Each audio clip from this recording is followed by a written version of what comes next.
Hi guys, Howard, Grateful Alcoholic here. So someone sent me a message on courage earlier and it got me thinking. And we have, to a degree, a wrong perception of the term courage. So courage in its original form comes from the Latin word cor, which is the word for heart, and courage meant to speak one's mind by telling one's heart. Now, we have a perception of courage that is essentially heroics on the whole. Soldiers, firefighters, ambulancemen, people performing heroic acts, which is fantastic, and all credit to them. Also, what is a form of courage that perhaps we don't give enough recognition to goes back to the early use of the word, which is being open, being honest about what we're feeling, what we're experiencing, good and bad, and being able to share that. So why is that form of courage so important? It's the same reason I got Grateful Alcoholic tattooed on my arm, the same reason I started the videos, and the same reason I do a lot of what I do. By being open and honest gives other people a platform to discuss their feelings in honesty, to break down the stigma, to get past misconceptions easier, and essentially get through life-saving help potentially, particularly in relation to mental health, depression, anxiety, postnatal depression, PTSD, the list goes on, and with behavioural health issues such as addiction.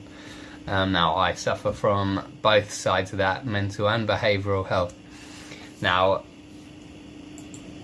it's easier in today's society to be more open about mental health issues. It's more socially accepted, I would say, to be more open about depression than it is about addiction.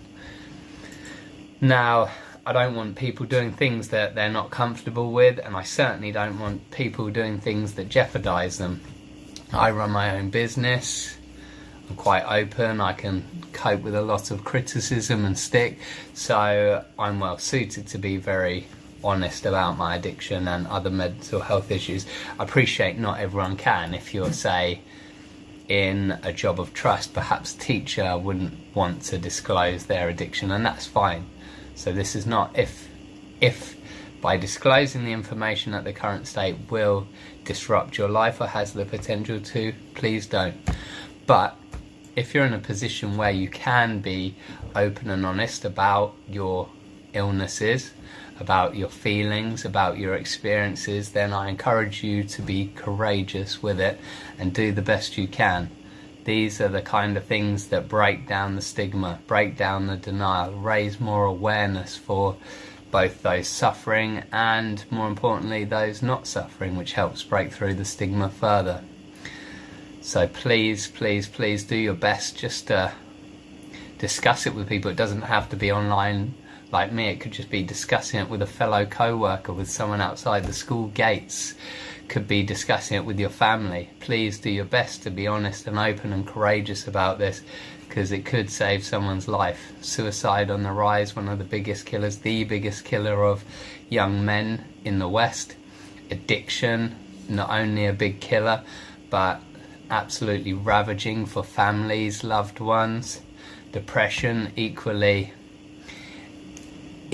damaged, not quite equally, but can be very damaging for families. Anxiety, postnatal depression particularly is a big tough one, I imagine, for women to talk about. Please share all these things as much as you can, because you could be changing someone's life for the better. So keep trying to change lives one person at a time. We can slowly